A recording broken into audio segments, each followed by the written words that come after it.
সময় থাকতে সম্পর্কের মূল্য দিতে শিখুন, নয়তো পরে কেঁদেও লাভ হবে না। কুকুরের বাঁকা লেজ যেমন কোনোদিন সোজা করা যায়নি, ঠিক তেমনি কিছু মানুষের সাথে যতই ভালো ব্যবহার করো না কেন, তাদের কাছে কোনোদিনও ভালো হওয়া যাবে না। যদি কাউকে কষ্ট দাও আর সে যদি চুপ থাকে, তবে এর নীরবতাকে ভয় করো, কারণ এর বিচার করবেন। কাউকে না পেলে জীবন কখনো শেষ হয় না, কিন্তু কাউকে পেয়ে আবার হারালে জীবনের আর কিছু বাকি থাকে না। মানুষ আপনার সাথে নয়, আপনার পরিস্থিতির সাথে হাত মেলায়। নিজের সমস্যাগুলোর কথা রবকে বলুন, তিনি গোপনে শুনে গোপনেই সমাধান করে দেবেন। আপনি যদি দোষ খুঁজতে চান, তাহলে গোলাপের সুগন্ধিতেও দোষ খুঁজে পাবে না। আর আপনি যদি গুণ খুঁজতে চান, তাহলে গোলাপের কাঁটাতেও গুণ খুঁজে পাবেন না। যদি আপনি মিথ্যা বলতে গিয়ে অনেক বেশি খুশি হন, তাহলে সত্য বলতে গিয়ে আপনাকে কাঁদতে হতে পারে একদিন। মানুষকে অবশ্যই বিশ্বাস করা উচিত, কিন্তু তার আগে ভেবে দেখো সে আসলে মানুষ কিনা। কখনো কখনো রব আমাদের সমস্যা দেন, যাতে আমরা সেই সব মানুষগুলোকে চিনতে পারি যাদের আমরা চোখ বন্ধ করে বিশ্বাস করি। যে তোমার রাগ অভিমান আলাদা করে বুঝবে, সে তোমাকে দিনের শেষে একবার হলেও খুঁজবে। সমাধানে যেও, বাসায় গিয়ে একটা মেসেজ দিও, এই সব কেয়ারগুলো পেতে ভাগ্য লাগে। একটা ছেলে হোক বা মেয়ে, কোনোদিনও ভালোবাসার মানুষটিকে অন্য কারো সাথে কল্পনা তো দূরের কথা, তার সাথে একটু কথা বললেও সহ্য করতে পারে না। ভালোবাসাটা এমনই হৃদয় তৈরি করো যা কখনো কেউ ভাঙতে পারবে না। এমন হাসি তৈরি করো যা কখনো কষ্টের হবে না। এমন সম্পর্ক তৈরি করো যা কখনো শেষ হবে না। এমন একটি হাত ধরো যা কখনো ছেড়ে যাবে না। মনোবিজ্ঞানীদের মতে কোনো মেয়ে ছেলেদের দিকে বেশিক্ষণ তাকিয়ে থাকতে পারে না যাকে সে পছন্দ করে।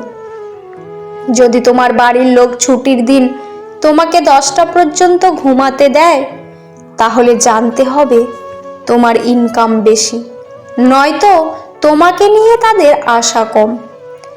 দায়িত্ববোধ শেখানো যায় না, সময় আর পরিস্থিতি দায়িত্ববান বানিয়ে দেয়।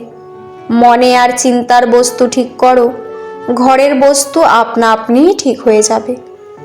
অবহেলা পেলে মানুষ মারা যায় না, হয়তো অনেক কষ্ট হয় ভেতর থেকে, ভাঙতে ভাঙতে দেখবে সেই মানুষটাই লোহার মতো মজবুত হয়ে গেছে।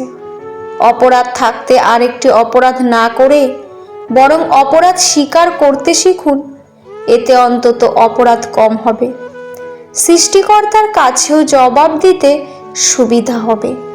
সবাই ভালো ব্যবহারের যোগ্য হয় না।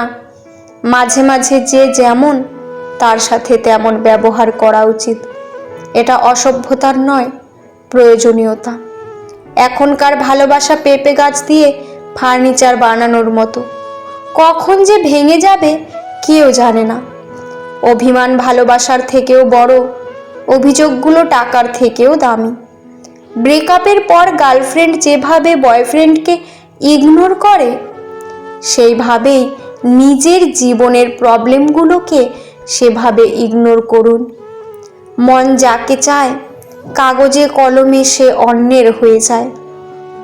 বাস্তবতার খেলাটা একটু ভিন্ন। প্রিয় মানুষগুলো হৃদয়ে থাকলেও ভাগ্যে থাকে না, আর ভাগ্যে থাকলেও হৃদয়ে থাকে না।